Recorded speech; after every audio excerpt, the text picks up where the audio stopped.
The Dallas airport terminal feels like an icebox tonight. My breath clouds in front of my face as I stand alone in the arrivals area watching other passengers rush into waiting arms. A mother squeezes her college student daughter. An elderly couple embraces their grandchildren. A businessman high-fives his little boy.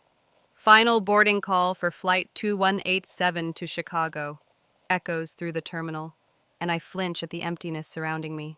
6 years in Copenhagen have softened my Texas drawl into something gentler, but they haven't dimmed my hope of finding a familiar face in this crowd. My phone screen glows with the message I sent to our family group chat 3 hours ago. Just landed, Terminal C. Below it sits that damning read receipt, no bubbles appearing to show anyone typing a response. The crowd thins. Reunions fade into memory. Soon it's just me and my leather weekend bag standing under harsh fluorescent lights that make everything look sickly and pale. Half an hour after we arrived at Dallas, my Uber driver remains silent during the $70 ride. Through streets that should feel like home, but don't. The familiar landmarks look wrong somehow, like a photo negative of my memories. We pass the Whataburger, where Dad used to take me for breakfast, taquitos Tom Thumb, where Mom taught me to pick the perfect cantaloupe, the park, where I scraped my knees learning to ride a bike. My phone buzzes. Mom's message appears. Just take a lift. We're busy. I close my eyes, remembering how it used to be. Standing on tiptoe at this same airport, searching for Dad's tall frame and Mom's auburn hair, both of them holding handmade signs covered in glitter. Welcome home, Meredith. The exclamation point always dotted with a heart. Those memories blur as we turn onto my childhood street. The oak trees stand bare against the November sky, their branches reaching like gnarled fingers toward a pewter-colored moon. Fresh pine straw carpets, the yards, that sharp, clean scent carrying on the wind. The houses look smaller than I remember, or maybe I've just grown. The driver pulls into our circular driveway, gravel crunching under the tires. Good luck, he says the first words he's spoken. Something in his tone makes me wonder what my face has been showing all this time. I stand before the heavy wooden door, my finger hovering over the doorbell. The wreath hanging there is new, professionally made with red velvet ribbon and artificial berries. Nothing like the lopsided ones that Mom used to craft while watching Hallmark movies. Inside, laughter dies as I push open the door. The dining room table stretches before me, with every chair occupied, wine glasses catching light from the chandelier. No empty seat waits. No place setting remains unclaimed. Aunt Ruth's head snaps up, her lips curling. Look who finally showed up! Cousin Caleb doesn't even glance my way, focused on cutting his meat. Nobody missed you anyway. Mom appears at my elbow, her voice barely a whisper. Just don't ruin the evening. My hands clench around the strap of my bag as memories flood back. The scholarship letter that changed everything, Copenhagen Design Institute's logo crisp against white paper. How proud they'd been at first. Dad bragging at his law firm about his daughter studying abroad. Mom telling her garden club about European architecture and sustainable design. But pride curdled as weeks became months, months became years. Each missed wedding, each skipped baby shower, each absent birthday, somehow my fault. Never mind that they never visited, never mind that FaceTime calls went unanswered, never mind that my achievements abroad met silence. I find myself in the kitchen eating cold mashed potatoes straight from the Tupperware. Voices drift through the swinging door. She thinks she's better than us now. Aunt Ruth's voice drips with disdain. All that time with those Europeans. Uncle Rick's response sounds like he's discussing something rotten. Gather round for the family photo, Mom calls out. I step forward, but Uncle Rick waves me away. You've been gone so long we forgot you were family, he jokes. Everyone laughs. I set down the Tupperware, my appetite vanishing like my breath in the airport's chill. The sound of their laughter follows me to the door, but no one calls out to stop me. No one asks where I'm going. The wreath swings as I pull the door shut behind me, its perfect red bow mocking everything a homecoming should be. Outside, the moon hangs lower now, casting long shadows across the driveway. My breath fogs in front of me again, but this time I welcome the cold. It matches everything inside. The next morning, the garage door groans open at 5 a.m., revealing cardboard boxes stacked like forgotten tombstones. I could not sleep the whole night, so I came out to just look around. A flashlight beam catches the Sharpie labels. Meredith's books, Meredith's awards, Meredith's memories, each crossed out with thick black lines. Dust coats everything except fresh boot prints leading to where Aunt Ruth stored her crafting supplies. I click the garage door shut, not wanting to wake anyone. let them sleep through what comes next. The rental car's trunk stands open, waiting. The next morning, my childhood bedroom door opens silently, a habit from teenage years sneaking past curfew. The space punches the air from my lungs. Gone are my architectural sketches, my Ute Austin pennant. The corkboard plastered with European travel dreams. Aunt Ruth's sewing machine squats on my old desk. Balls of yarn spill across the floor like bright tumor clusters. The walls shine seafoam green where lavender once lived. Your aunt needed the space, Mom said, waving away 6 years of memories. You're never here anyway. A text lights up my phone, Sarah asking if I need help. Sweet Sarah from high school who showed up at my motel last night with wine and pizza after seeing my Facebook post about being home, who listened without judgment as I spilled everything between sobs. I've got this, I text back, but thank you. Downstairs, the mantel catches my eye. Family photos march across it in silver frames. Claire's wedding, Mom's garden club presidency, Dad's law firm partnership celebration. The space where my Copenhagen graduation photo once stood now holds Cousin Tommy's new boyfriend grinning at the country club Christmas party. The final straw waits in the kitchen. Their family calendar hangs by the coffee maker, covered in Mom's precise handwriting. November 9th shows Meredith's visit in blue ink, crossed out with an aggressive red line. Below it, Craft Fair with Ruth claims the space. My house key lands on the granite counter with a final click. The sound echoes through the empty kitchen where I once baked Christmas cookies and birthday cakes, where Dad taught me fractions using measuring cups, where Mom braided my hair before school. Those memories blur like old photographs left in sunlight too long. The group chat explodes as I pull out of the driveway. First comes Mom, "Don't make this about you." Then Uncle Lane, "Who's going to handle the tax documentation? You know I can't work this computer stuff." Cousin Caleb, "The HOA needs those forms signed by Friday, Aunt Ruth." So dramatic, just like when you ran away to Europe. My thumb hovers over the response box. 6 years of managing their digital lives from across an ocean. Tax records, password resets, HOA complaints, online bill payments, all flowing through my laptop in Copenhagen. They never saw the hours I spent. The sleep I lost keeping their financial house in order. Never thanked me. Just expected it, like they expected me to shrink myself to fit the space they allowed.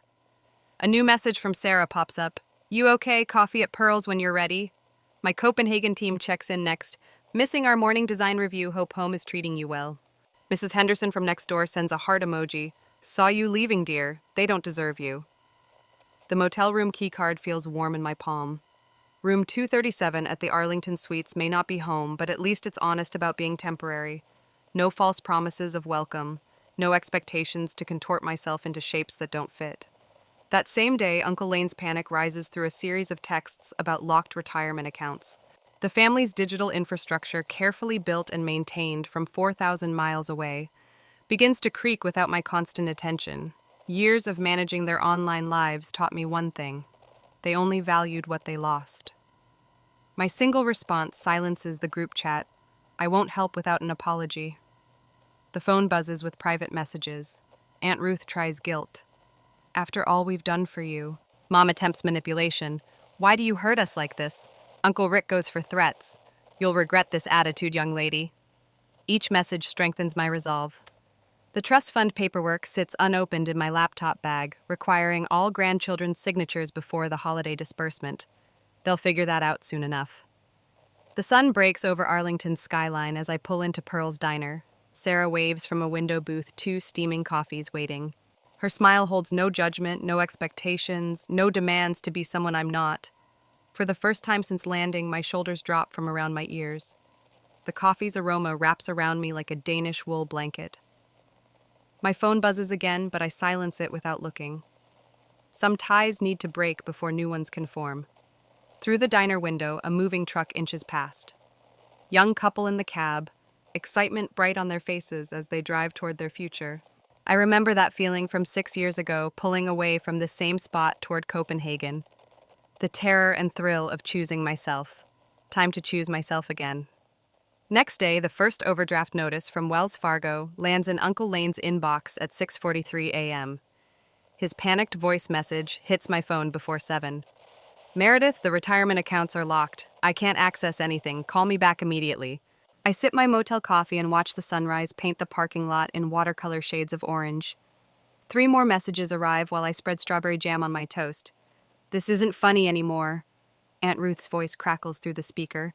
The quarterly reports are due tomorrow and all the templates are gone. Caleb's text follows, where TF are the tax docs. Mother's message arrives last, her tone brittle as winter ice. Your father needs the trust paperwork. Stop being childish. The January wind rattles my motel window as I open my laptop. 6 years of digital infrastructure built by my hands splays across the screen. Every password, every template, every carefully organized system keeping the family finances running smooth as butter on a warm biscuit. I close the laptop. The trust fund revelation drops like a bomb at noon. Grandfather's lawyer, Mr. Patterson, sends a group email about the upcoming disbursement. His words glow on my phone screen, requires signatures from all qualifying grandchildren as stipulated in Section 7.3 of the trust agreement. My phone explodes. 27 text messages, 13 voicemails. The family group chat becomes a rapid-fire barrage of panic. Bills due next week, Aunt Ruth types. Country club membership renewal, adds Uncle Rick. School tuition, Mother chimes in. I scroll through their messages while folding my laundry matching socks with the same methodical care I once used to organize their digital lives. The irony tastes sweet as the Danish kanelsnigel I learned to bake abroad. They forgot I was family until they needed my signature. The motel door rattles at 3. Aunt Ruth stands outside, her pearl necklace perfectly straight, her smile as artificial as the sweetener packets in my room. Honey, let's talk about this like adults. Her accent thickens, playing up the southern charm. The family needs you. The family needs my signature, I correct her, not opening the door wider. There's a difference. Now, sugar, you know how your mama gets about the holidays. And Uncle Lane's retirement. Respect works both ways, I tell her, and close the door on her shocked face. Mother's voicemails arrive like clockwork every hour. Each one longer, each one layered with more guilt. The emotional manipulation as familiar as my childhood bedroom's floral wallpaper. I carried you for 9 months. After everything we've done. When your brother died. Delete, delete, delete. Uncle Rick tries next, his lawyer voice in full effect. This constitutes financial harassment. We'll be forced to take legal action. I forward his message to Mr. Patterson with one sentence. Please ensure all future communication goes through appropriate legal channels. The reply comes within minutes. Mr. Patterson's response copies all parties.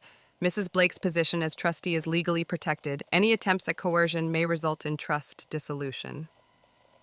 Caleb's girlfriend, Amanda, slides into my Instagram DMs near midnight.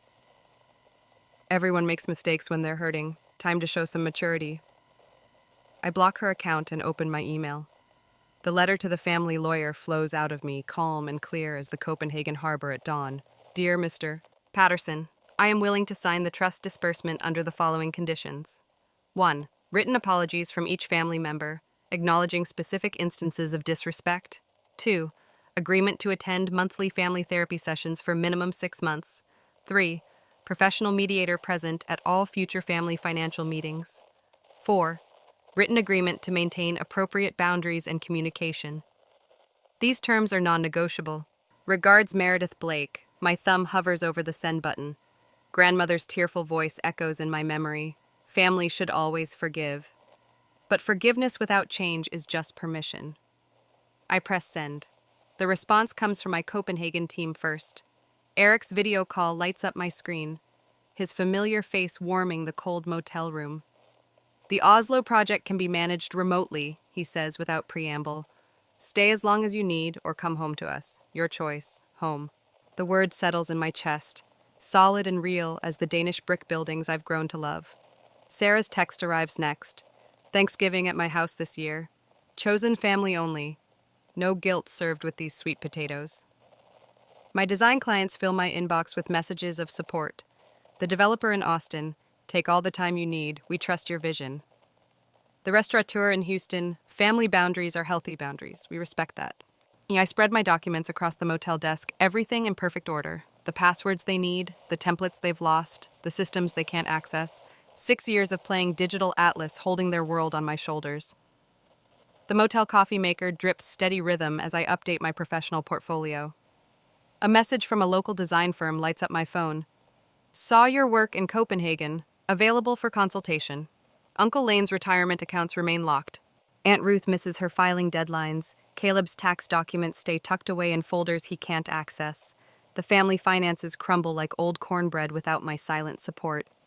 Mother's last message comes as winter sunset paints the motel walls gold. What do you want from us? The answer rises clean and clear as morning light on Copenhagen canals. The same thing I've always wanted, I type. Basic respect. I press send and walk to the window. The Texas winter wind still carries hints of home, but it doesn't hurt like it used to. In the distance, bare oak trees stand strong against the darkening sky, their branches reaching up. Not out. My phone buzzes. The family lawyer's response appears. Terms received. I'll convey to all parties. Well done, Miss Blake. I don't reply. Some silences speak louder than words. A final text lights up my screen. Sarah. Made up the guest room. Doors open whenever you're ready. Outside my window, a cardinal lands on the bare branch of a parking lot tree, his red feathers bright as revolution against the winter gray. He doesn't look back as he takes flight, and neither do I.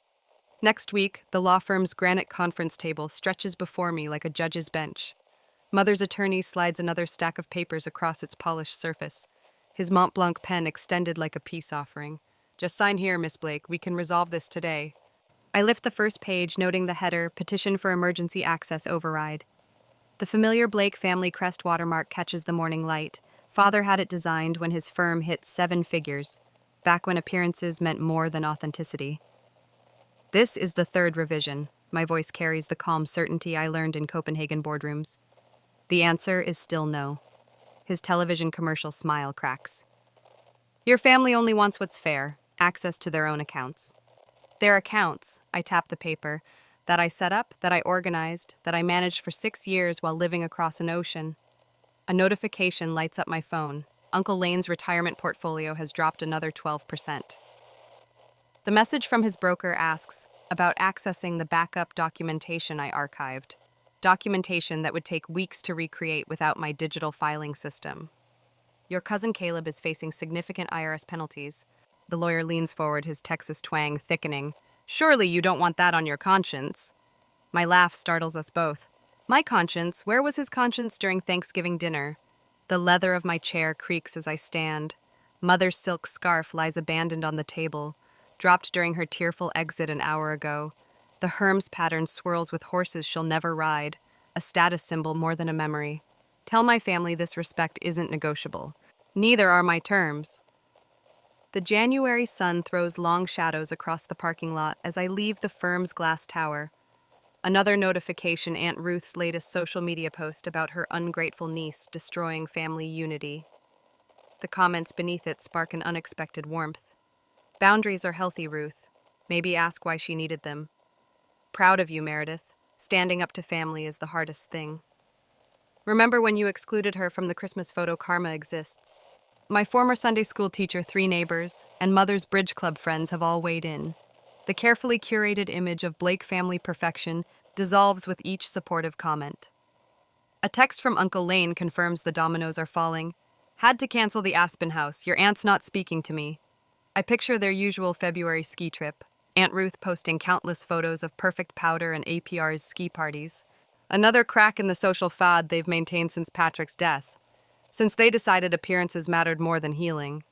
The trust administrator's email arrives as I reach my hotel. Ms. Blake, I've reviewed the documents. You are well within your rights. All distributions require unanimous consent from beneficiaries. This includes you. My fingers hover over the keyboard, remembering the day grandfather explained his decision. Money without morals corrupts, Meredith. Watch how they handle it. His eyes sharp despite the cancer had held mine. You'll know what to do when the time comes. I close the laptop, the administrator's confirmation unanswered. They'll learn about it soon enough. Just like they'll discover Aunt Ruth's business loan requirements. The missing quarterly reports I used to complete, like Uncle Lane's locked retirement accounts, and Mother's inaccessible party planning spreadsheets. The motel's room's desk faces west, catching the sunset that reminds me of Copenhagen's winter light. I open my design firm's latest project files, a sustainable housing development that would have made grandfather proud. Real legacy, not trust fund dependence. My phone buzzes again, Mother's number. The country club board meeting is tonight, her voice wavers. I can't access the donor spreadsheets. The ones I created and maintained that track every donation for the past 6 years. Don't be difficult, Meredith. This is my position on the line. Like my place at the table was on the line at Thanksgiving. Silence stretches between us, heavy with unspoken truths. Through the phone, I hear the familiar click of her pearls against teeth, her tell when anxiety overcomes social conditioning. I didn't stop them, the words tumble out, when they excluded you. When they moved your things, when they pretended. No, Mother, you didn't. But the holiday gala planning starts next week. The committees need new leadership. I keep my voice gentle. Maybe it's time for change. After we disconnect, I watch the sun sink. Another notification lights up my phone, the family group chat exploding with accusations. Uncle Lane blames Aunt Ruth's social media crusade. Cousin Caleb threatens legal action. Mother's silence speaks volumes. I text Eric in Copenhagen, where morning light already brightens his studio. They're turning on each other. His response is immediate. Good, let the truth do its work. My laptop screen glows with a new email draft. Subject line, Terms of Reconciliation. The cursor blinks, waiting for words that will reshape generations of dysfunction. Below it sits the announcement of my firm's expansion, ready to show them the power I've built. Without their networks, their connections, their suffocating support, I begin to type each word a brick in the foundation of something stronger than family obligation, something built on respect, not fear, on boundaries, not barriers. The final light fades from the Dallas sky as I write the opening line. True family is earned, not demanded. Here are my terms. 3 days later, the subject line in my inbox reads, Family Emergency Meeting Resolution. Below it sits a chain of stiff apologies, each one crafted with the precision of a corporate press release. Uncle Rick starts with whereas, like the legal documents he drafts. Aunt Ruth sprinkles hers with Bible verses about forgiveness. Mother simply forwards a quote about family bonds stretching but never breaking. My phone lights up with Caleb's latest text. Just sign the papers. Everyone said sorry. What more do you want? A winter storm rattles my motel window. Outside, tree branches bend under the weight of December ice, but refuse to break. The sight sparks something in me, a cold, clarifying anger that burns away the last wisps of guilt. I open my laptop and start a new email. The subject line, Requirements for Financial Document Access. My fingers fly across the keyboard, 6 years of swallowed words finally finding their voice. Each apology must be recorded on video and posted publicly to your social media accounts. No scripts, no lawyers, just truth. I pause, savoring the image of their faces when they read the next part. Mandatory family therapy attendance for 1 year documented by the therapist. My portion of the trust fund will be donated to Copenhagen's Youth Design Initiative, helping other students choose dreams over obligations. The reply comes within minutes, a FaceTime request from Mother. Her face fills my screen, drawn and pale beneath perfect makeup. Meredith Elizabeth Blake, you cannot be serious. The familiar tone that once made me shrink now bounces off me like hail on a windshield. That money is meant for family. Exactly. I lean closer to the camera. And family is meant for more than signatures on tax documents. Her eyes widen as understanding dawns. This isn't about the money. It never was. The family video call that evening feels like a board meeting where the CEO has lost control. Uncle Rick's face turns scarlet as I screen share their text. History, years of demands without gratitude. Aunt Ruth's mascara smears when I play back her voicemail about me being dead to them after missing her daughter's third wedding. Let's discuss the September email thread. I scroll through messages about needing my digital expertise. Notice how the only time I'm considered family is when QuickBooks crashes. Caleb snorts. Someone's got a persecution complex. Someone's got a past due notice from the IRS. I counter, watching him deflate. Turns out those quarterly reports I used to file actually matter. Mother's voice wavers. We're trying to apologize. No. The word comes out soft but final. You're trying to regain access to accounts. There's a difference. The screen fills with overlapping voices, each one desperate to drown out truth with volume.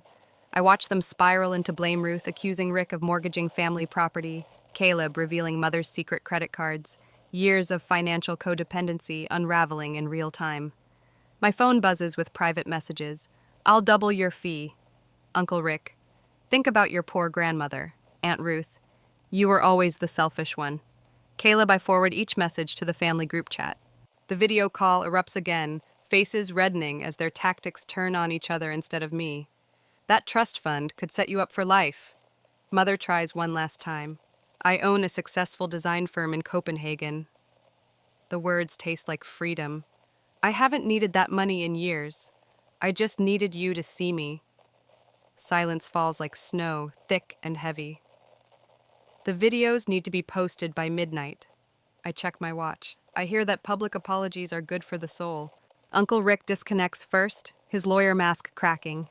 Aunt Ruth follows already composing her tale of persecution for Sunday service. Caleb lingers just long enough to throw up his middle finger. Mother stays. Her face looks older in the blue light of her screen, or maybe I'm just finally seeing her clearly. Was it always this bad? She whispers. No. I touch my monitor where her cheek would be. Sometimes it was worse, we just pretended it wasn't. After she logs off, I sit in the dark room listening to the storm. My laptop chimes with notifications as the videos begin posting, awkward, angry, genuine, for the first time in years because they have no choice. A text from my Copenhagen business partner lights up my phone. The Youth Design Fund website just went live, donations already coming in. I click the link.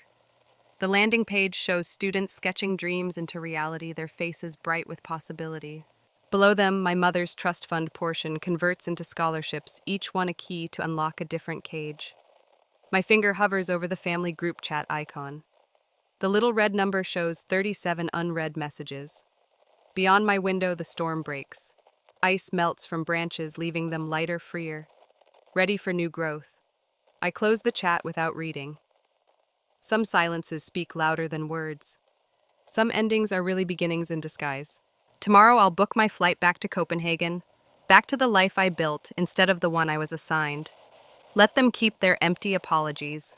I have something better now, the truth. 6 months later, the scent of cardamom and cinnamon fills my Copenhagen apartment. As Eric slides another batch of pepperkaker into the oven, outside my window, snow drifts past strings of white lights that crisscross Nørrebro's cobblestone streets.